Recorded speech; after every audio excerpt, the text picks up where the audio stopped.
बिस्मिल्लाहिर्रहमानिर्रहीम। अस्सलाम वालेकुम नाज़रीन, आप यूट्यूब चैनल देख रहे हैं, मैं इमरान ख़ान हूँ।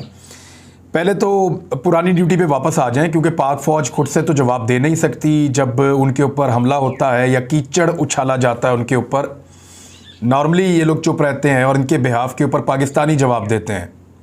इससे पहले ISI ने एक दिन ISPR ने कहा था कि हर पाकिस्तानी जो है वो ISI है और हर शख्स जो है वो पाकिस्तान की फ़ौज के बिहाफ के ऊपर 5th जनरेशन वॉर में जवाब देता है। तो पाक फ़ौज के ऊपर दोबारा हमला हुआ है। गिले शिकवे अपनी जगह पे, शिकायतें अपनी जगह पे। ख़ास तौर पे मैं ये बात उनसे कर रहा हूँ जिनको बड़ा दुख है इमरान खान साहब की हुकूमत गिर जाने का। वो सारी चीज़ें अपनी जगह पे, लेकिन कुछ फैक्ट्स मैं आपके सामने रख देता हूँ।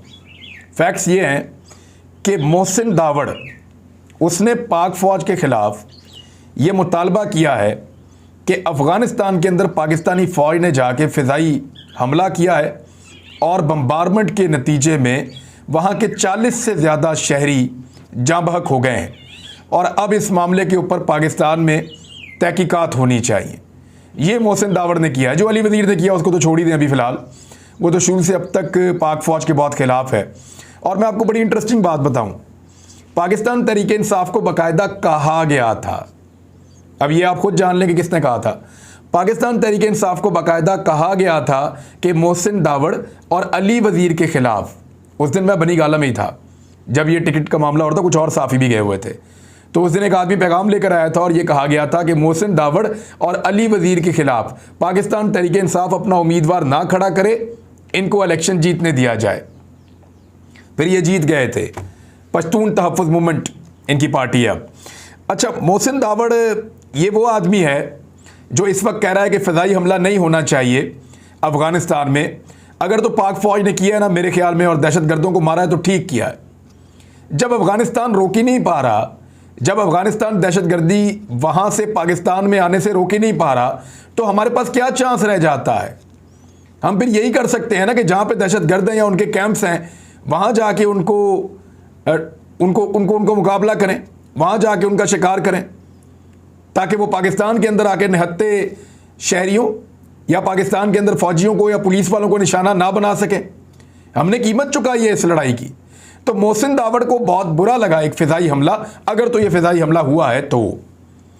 लेकिन अभी तक ISPR की कोई कंफर्मेशन नहीं है कि इन्होंने यहाँ से जाके अफ़गानिस्तान के अंदर कोई बम्बारमेंट की है जिसके नतीजे में इन्होंने कोई बंदे मारे। लेकिन अफ़गानिस्तान से जो रिपोर्ट हुआ, कुछ 6 लोग रिपोर्ट हुए हैं वहाँ पर मारे गए हैं।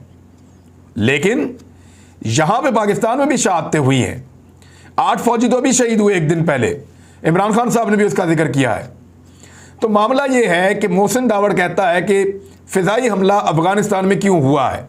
ये मोहसिन दावड़ कौन है? ये वही वाला मोहसिन दावड़ है जिसके कुछ ट्वीट्स मैं आपको दिखा रहा हूँ, ये आप देखें।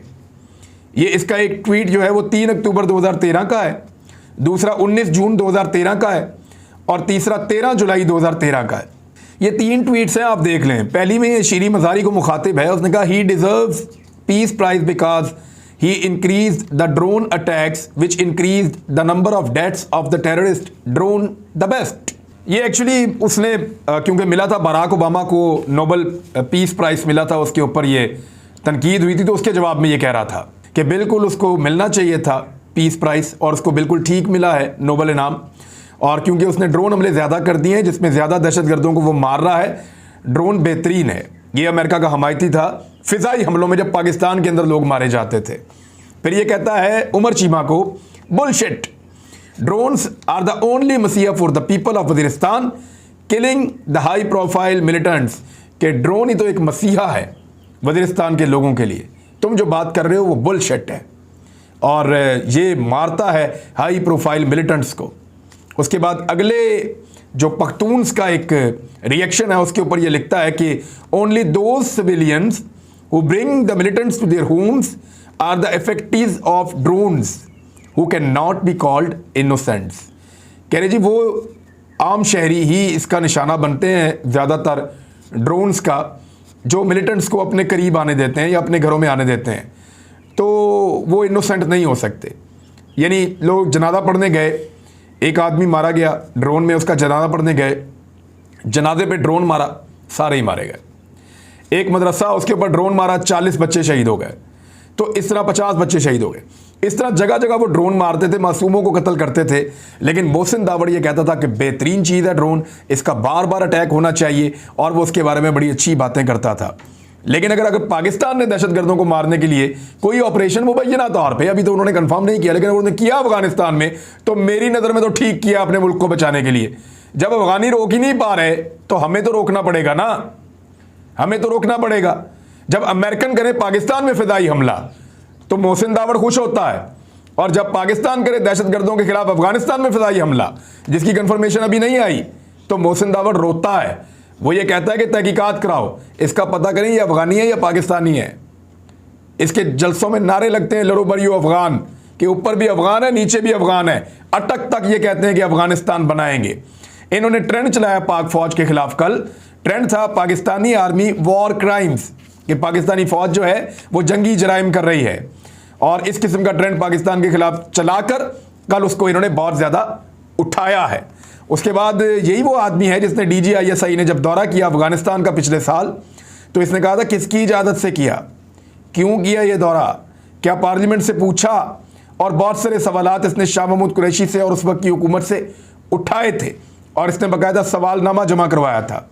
फिर ये ISPR की प्रेस कॉन्फ्रेंस भी है इन लोगों के बारे में कि इनको बाहर से फंडिंग होती है सब कुछ, लेकिन मेहरबानों की मेहरबानी से ये अब पहुँचे हुए हैं कौमी असम्बली में, और जिनकी मेहरबानी से पहुँचे हैं उसी तरह की हरकतें कर रहे हैं। यानी कल इन्होंने फ़ौज के ऊपर बहुत टका के दोनों ने तनकीद की है, और ये 174 के अंदर शामिल हैं। यानी ये वो 2 वोट हैं शहबाज शरीफ के जिन्होंने फ़ौज की तज़हीक की है, और इनके बगैर फिर शहबाज शरीफ की हुकूमत मुकम्मल नहीं होती। तो बार बार इन्होंने फ़ौज के ऊपर, बड़ी लंबी इनकी तारीख है। मिसाल के तौर पे जब अशरफ गनी ने हलफ उठाना था, तो अशरफ गनी के हलफ उठाने के लिए ये दोनों लोगों को स्पेशली बुलाया गया अफगानिस्तान में। वहाँ पे इनको रिसीव किया, जो उनके NDS के सरबराह हैं उन्होंने इनको रिसीव किया, यानी जो उनकी इंटेलिजेंस एजेंसी है अफगानिस्तान की, उन्होंने इनको रिसीव किया। अशरफ गनी ने अपना हलफ बर्दारी की तकरीब को लेट कर दिया कि जब तक ये 2 मेहमान नहीं आएंगे तब तक वो हलफ नहीं लेंगे। इतनी वफादारी है इनकी उनके साथ। फिर स्पेशली हेलीकॉप्टर भिजवाकर इनको रिसीव किया गया और इनको तकरीब में पहुंचाया गया, और फिर अशरफ गनी ने हलफ लिया। ये वो लोग हैं जिन्होंने पाकिस्तान के खिलाफ ट्रेंडिंग शुरू की है, और पाक फौज का इन्होंने पहले भी बहुत ज़्यादा मजाक उड़ाया, पाकिस्तान की फोर्सेस को डीमोरल करने की कोशिश की, पाकिस्तान की फ़ौज को और पाकिस्तान की पब्लिक को हमेशा इन्होंने लड़ाने की कोशिश की। 26 मई को 2019 को मोहसिन दावड़, अली वज़ीर और कुछ लोग जो हैं, बहुत सारे लोग एक फ़ौजी चेक पोस्ट के ऊपर घुस गए और वहाँ पे अटैक कर दिया, जिसमें फायरिंग हुई, फ़ौजी भी ज़ख्मी हुए, कुछ लोग भी मारे गए, शहीद हुए वहाँ पे लोग, क्योंकि मुसलमान है बेचारे, उनको ये वरगला के ले जाते हैं। तो ये बड़ा एक अफसोसनाक वाक़या था, और ये भी इन्हीं की वजह से हुआ। ये मोहसिन दावड़, अली वज़ीर ये दहशतगर्दी के तब तक खिलाफ रहते हैं जब तक वो पाकिस्तान में नहीं होती। ये कभी भी दहशतगर्दी की मजम्मत नहीं करते जब वो पाकिस्तान में हो रही हो। ये कभी किसी शहीद के घर में नहीं जाते।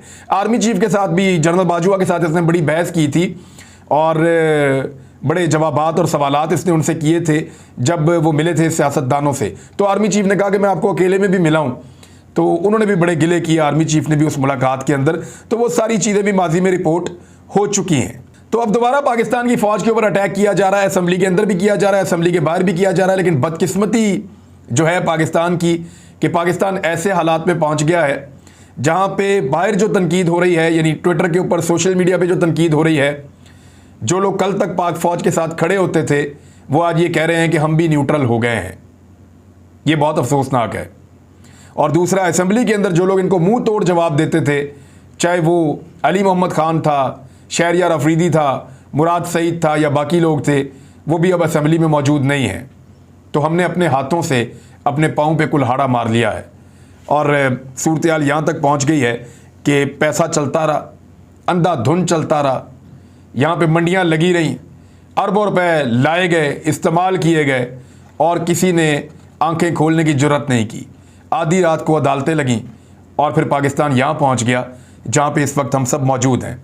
अभी भी एक ही रास्ता है, इलेक्शन करवाइए, लोगों को फैसला करने दीजिए, इलेक्शन पर असरअंदाज मत होइएगा। मैं तमाम इदारों को कह रहा हूँ कि खुला छोड़ें माहौल, इलेक्शन अनाउंस करवाएं, लोगों को फैसला करने दें, धांधली को रोकें, और बल्कि किसी किस्म की फेवरेटिज्म ना दिखाएं इलेक्शन में। Let the people decide. पता चल जाएगा पाकिस्तान में किसकी हुकूमत बनती है और इसमें से इंशाल्लाह खैर ही निकलेगी। पाकिस्तान की पब्लिक कभी भी गलत फैसला नहीं करती। 1947 से लेकर आज तक या 1940 करारदादे पाकिस्तान से लेकर आज तक इस खित्ते के लोगों ने जब भी कभी इज्तिमाई फैसला किया है, गलत फैसला नहीं किया। गलत लोग उन पर मुसल्लत ज़रूर किए गए हैं, लेकिन लोगों का फैसला हमेशा ठीक रहा है। मेरे ख्याल में खुला छोड़ें लोगों को, उनको अपनी हक़ राय दही इस्तेमाल करने दें और किसी किस्म की रुकावट ना डालें, तो दूध का दूध और पानी का पानी हो जाएगा। और यही पाकिस्तान के मसाइल का हल है। फ़ौज के अंदर ये बेचैनी तो होगी, जिस तरह के बयानात आ रहे हैं, उनको डिमोरल करने की कोशिश की जा रही है, उनके खिलाफ ट्रेंड चल रहे हैं। ऊपर से काबीना भी नहीं बन रही, यानी वो शहबाज शरीफ साहब जिनको तोहफे में हुकूमत दी गई है, 1 हफ्ता हो गया वो आदमी अपनी काबीना नहीं बना पा रहा।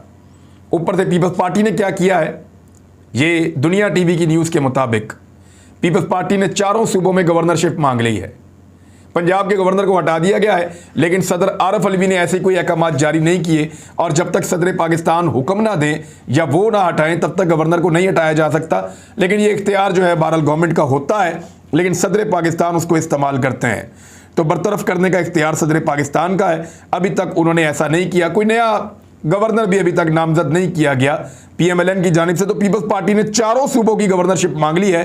तो ये बात सच्ची है कि जब लूट मार हो रही होती है तो उस वक्त तो लोग इकट्ठे हो सकते हैं, लेकिन जब लूट का माल आपस में बांटा जा रहा हो तो तब लड़ाई ज़रूर हो जाती है। तो ये लूट का माल है ना पाकिस्तान। अब जब इसका बंटवारा हो रहा है कि ये मुझे दे दो वो मुझे दे दो, तो जब पाकिस्तान के ओहदों का, पाकिस्तान के इक़्तिदार का और इवन पाकिस्तान का जब बंटवारा हो रहा है तो फिर वो लड़ेंगे तो सही। और वो लड़ाई इस वक्त नज़र आ रही है कि 1 हफ्ता गुजर गया, उनसे काबीना ही नहीं बन रही और ऐसे काबीना बनेगी भी नहीं। दूसरी जानिब एक और चीज़ है और ये बड़ी अफसोसनाक है। नाज़िम जोखियों कत्ल केस के अंदर पुलिस ने अदालत में एक रिपोर्ट जमा करवा दी है, चालान जो जमा करवाया अदालत में, उसमें उन्होंने कह दिया और सारा कुछ कहा कि हादसाती तौर पे हुआ है। यानी नाज़िम जोखियों का जो कत्ल है वो इसलिए हुआ था ना, सबको पता था कि उसने बताया कि गैर मुल्की आए हैं और यहाँ पे पीपल्स पार्टी का MNA और MPA जो दोनों भाई हैं वो उनको फैसिलिटेट करके गैर कानूनी शिकार खिला रहे हैं। उसने इसको रिपोर्ट कर दिया था, इसको उठाकर लेकर गए, टॉर्चर किया, निजी टॉर्चर सेल में रख लिया। इसके घर वाले गए, उनको दिखाया वो बंद है, फिर उन्होंने कहा जी कि आप छोड़ देंगे बाद में। वो बेचारे वापस आए, पीछे से टॉर्चर कर करके मार दिया। अब वो मर गया, पर्चा हो गया दोनों भाइयों के ऊपर, एक MNA और एक MPA है। मामला ये है कि उसको हादसाती कत्ल करार दे दिया है पुलिस ने। उन्होंने कहा अपनी इंक्वायरी कोई नहीं की, उन्होंने कहा जी उसकी बीवी कह रही है बस ऐसे ही मर गया और ये ऐसे ही मर गया। यार कभी जुल्फ़िकार अली भुट्टो साहब के बारे में आपने कहा कि वो हादसाती तौर पे मारे गए थे? पूरा पाकिस्तान कहता है वो शहीद हुए थे। तो क्या हमारा कोई साफ़ी मारा जाएगा तो आप ये कहेंगे कि हादसाती तौर पे मारा गया क्योंकि आपके MNA ने और MPA ने मारा है? यानी ये कितनी बड़ी ज़्यादती है। आसफ़ा भुट्टो जरदारी को हादसाती तौर पे समा TV के एक टेक्निकल आदमी का ड्रोन लग गया। हादसाती तौर पे आसफ़ा भुट्टो जरदारी को ड्रोन लग गया, वो कत्ल की साजिश हो गई। ISI उसकी तहकीकात करे, बिलावल कह रहा है। FIR करवाई जाए, बंदे उठाए जाए, इंक्वायरी की जाए, ISI इस तमाम चीज़ों की तहकीकात करे। आसिफा को कत्ल करने की कोशिश की गई है, हादसाती तौर पे ड्रोन लगा है और वहाँ पे तशद्दुद कर करके घर वालों के सामने बंद किया हुआ था निजी टॉर्चर सेल में, और वहाँ टॉर्चर कर करके मार दिया। वहाँ पे पोस्टमार्टम रिपोर्टें भी मौजूद हैं और कह रहे हैं जी हादसाती तौर पर मर गया। ये इंसाफ हो रहा है और उन्होंने साफ साफ सबके नाम निकाल दिए हैं। MNA का भी निकाल दिया, MPA का भी निकाल दिया, बाकी जितने बाअसर लोग थे उन तमाम लोगों का नाम इंक्वायरी के अंदर से, चालान के अंदर से निकाल दिया पुलिस ने। उन्होंने कहा जी इनको तो फौरी तौर पे छोड़ दिया जाए, इनका नाम तो मुकदमे में से खारिज कर दिया जाए। 1-2 मुलाजमों के नाम रखे हुए हैं और उनको भी आने वाले वक्त में जो है वो बचा लिया जाएगा। तो ये है जी सूरत हाल पाकिस्तान में इंसाफ की। ये आपके हुक्मरान आए हैं और इस तरह का ये इंसाफ देंगे और पाकिस्तान में सहाफ़ियों में से कोई नहीं बोलेगा इस आदमी के हक में, कोई नहीं बोलेगा इस आदमी के हक में, कोई नहीं बोलेगा। इसलिए एक गरीब आदमी था और पीपल्स पार्टी ने मारा है। पीपल्स पार्टी मारे, PMLN मारे, खैर है। पीपल्स पार्टी और PMLN मारे तो खैर है, क्योंकि वो खैर बांटते भी हैं, वो टोकरे भी देते हैं, वो ख्याल भी रखते हैं, वो काम भी करवाते हैं, वो ओहदे भी देते हैं, वो अफ्तारियाँ भी करवाते हैं। तो ऐसी सूरत हाल के अंदर जो है वो अगर मारें तो खैर है। उसके ऊपर कोई ना अजीज़ मेमन पे आवाज़ उठाता है, ना कोई नाज़िम जोखियों पे आवाज़ उठाता है।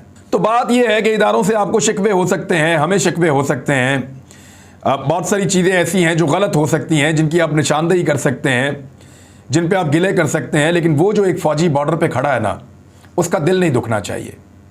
और ये मोहसिन दावड़न पार्टी या पीटीएम के लोग या अफ़गान स्पॉन्सर्ड लोग या दुश्मन मुल्कों के कहने से और उनसे फ़ंड लेके जो लोग काम करते हैं, ये लोग हमेशा उस फ़ौजी का दिल दुखाने की कोशिश करते हैं और इस किस्म का ट्रेंड चलाते हैं और इस किस्म की चीज़ें करते हैं, फिर असेंबली के फ्लोर को इस्तेमाल करते हैं इस काम के लिए।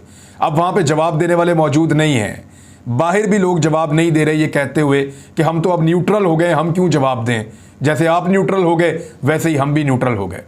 मेरे ख्याल में वो फ़ौजी हमारे लिए वहाँ खड़ा है, हमें उसकी खातिर यहाँ पे आवाज़ उठानी चाहिए।